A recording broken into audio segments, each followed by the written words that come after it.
We're soon going to see what's being described as a once-in-a-generation investment in our nation's infrastructure. Joining us now is the author of the Bipartisan Infrastructure Deal, Virginia Senator Mark Warner. Senator, thank you so much for being here and welcome to Capitol Review. So you were an integral part of getting this passed across the finish line. Actually, White House Chief of Staff Ron Klain even said this week that we would not have gotten this done without Mark Warner. His leadership on this bill was incredible. So I have to ask, are you happy with the $1.2 trillion as a final price tag? Well, I am very happy. The getting from the idea to getting it done, the so-called sausage making, parts of it were pretty ugly, and lots of back and forth. But I'm really proud of the fact that it was bipartisan from day one, 5 Democrats, 5 Republicans. And what we accomplished and what President Biden signed into law earlier in the week was the largest investment in infrastructure literally in 50 years. I mean, many people have compared this to what President Eisenhower did with the interstate system. And specifically, how will Virginia, from metropolitan Arlington to rural Shenandoah Valley, see the direct impacts from this plan? Great question, and I appreciate you asking that. You know, we'll get 8 years of authorization for Metro here in Northern Virginia. We've got a lot of areas, even in Northern Virginia, Alexandria, particularly in parts around Mount Vernon, where we've got flooding. There'll be additional flood walls.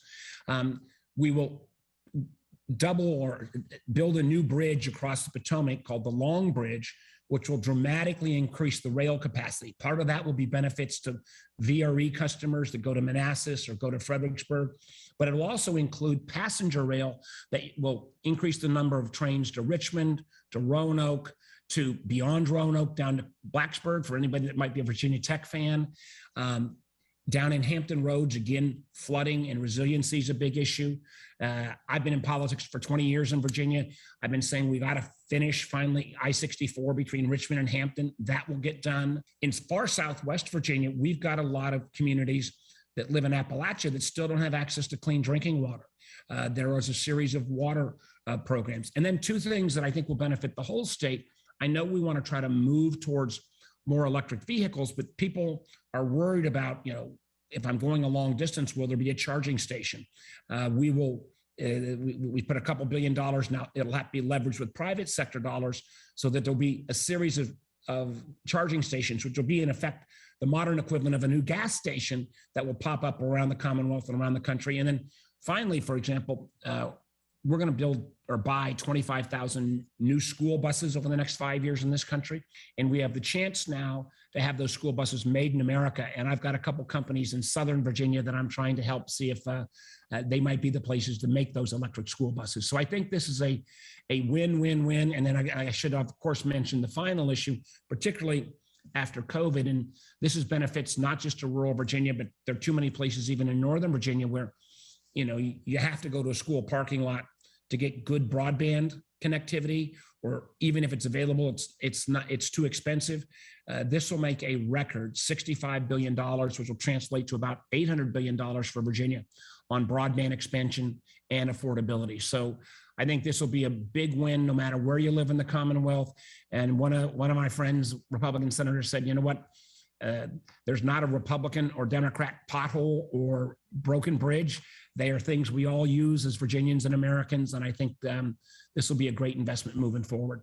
And you know, all of this sounds wonderful. And now that it's law, of course, there are even more questions. So what's the time frame of when the money will come and who's actually going to make the decisions on where and which projects exactly that'll go to? Are those decisions usually made at the federal level, the state level under a new governor now, or at the local level?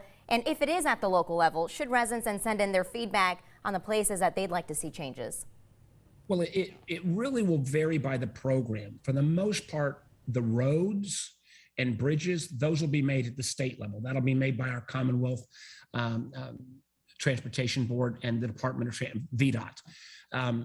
At the broadband level, the funding may come from the state, but the actual implementation will be made at the local level. So contact your city council or your board of supervisors. In questions of resiliency, some of those projects will actually, a locality will apply for the flood relief money, and a lot of that may even be decided at the federal level. It'll be a bit of a depending on the program. And one of the things that I'm focused on now, a lot of the senators, have never run anything. I was a business guy. I was governor of Virginia. Virginia was named best managed state when I was governor. The next really challenge is going to be, how do we make sure this money is well spent, goes to the right projects? President Biden chose somebody I think is a really good guy. His name is Mitch Landrieu. He was the mayor of New Orleans after the debacle around Katrina and then became lieutenant governor. He's come in as a kind of implementation person. I want the Biden administration to bring the best people from business, the best people from government and nonprofits to make sure that we implement these programs well, because this is as big as it's been in 50 years. And if we don't spend the money well, shame on us. So that oversight on how we spend and make sure taxpayer dollars are not wasted is where I'm going to be spending some of my time and focus going forward. All right, we still got a lot to talk about with the center, including why China is a threat to the United States and the future of the Commonwealth under Governor-elect Glenn Youngkin. We'll be right back.